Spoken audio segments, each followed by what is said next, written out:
Ça sent vraiment bon. C'est une livraison inusitée qui a lieu au centre d'hémodialyse de l'hôpital Charlemagne. Un don de 400 plants de fines herbes qu'Olivier Dieck va ensuite distribuer dans une dizaine de petits commerces. On dit qu'il y a 9 personnes sur 10 qui est en faveur du don d'organes, mais qu'il y a seulement 4 personnes sur 10 qui ont signifié leur volonté. Il y a près de 800 patients sur la liste d'attente en attente d'un organe. Puis avec le vieillissement de la population, c'est sûr que cette demande-là va être croissante. Donc, on doit continuer à sensibiliser. C'est de la terre à la table d'opération. Donc, moi, j'appelle ça de l'agriculture sociale. Quelques dizaines de plants arrivent au Café Pistache, à l'intention des clients. Je vais la signer après ça. Oui, je vais la signer. Des petits collants pour toi. Ah oui? Bonjour. Bonjour, Catherine. Bonjour, ça va bien, vous deux? Oui, ça revient voir tes fines herbes pour le docteur Dieck.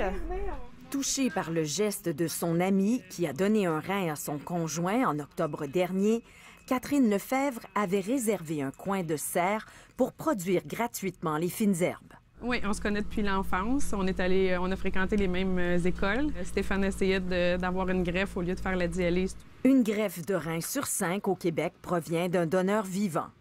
Sachant que la maladie de son conjoint ferait flancher ses reins, Valérie Leclerc s'y préparait. Là, la dialyse s'en vient, il faudra faire telle étape.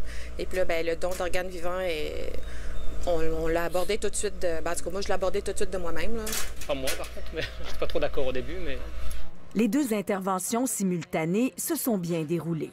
C'est comme avoir ressuscité, quasiment, là. Les fines herbes, les plantes représentent la vie. Donc, c'est une belle analogie avec la renaissance, avec la transplantation rénale et les autres organes. Avec les fines herbes viennent des photos de famille, comme celle de Charles-Étienne Carrière, qui a reçu le rein de son père en 2011 et qui est lui-même papa maintenant. Moi, ce que je vois, c'est que Arnaud, il ne serait pas là s'il n'y avait pas de greffe. C'était impensable avant. Le rein de Charles-Étienne, il y a quand même 63 ans aujourd'hui. Mais ça semble pas inquiéter du tout les médecins. Les reins provenant de donneurs vivants fonctionnent 2 fois plus longtemps, soit 20 ans au lieu de 10. Le résultat était délicieux. Miam! Et un autre enfant arrivera très bientôt. Je suis témoin de ces petits miracles-là. Donc, mon but, c'est juste de raconter ces histoires-là. Puis j'espère que ça va venir toucher les gens puis mener à des changements. Ici Anne-Louise Despatie, Radio-Canada, Saint-Lambert.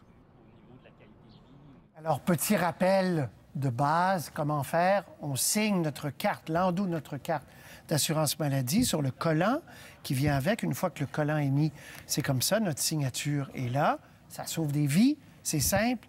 Et ce qui est important, et tous ceux qui s'occupent de ces choses-là nous le répètent, il faut aviser aussi nos proches en cas là, si c'est pas clair, si le collant est plus là, est pas clair. Bref, on signe, puis on avise nos proches.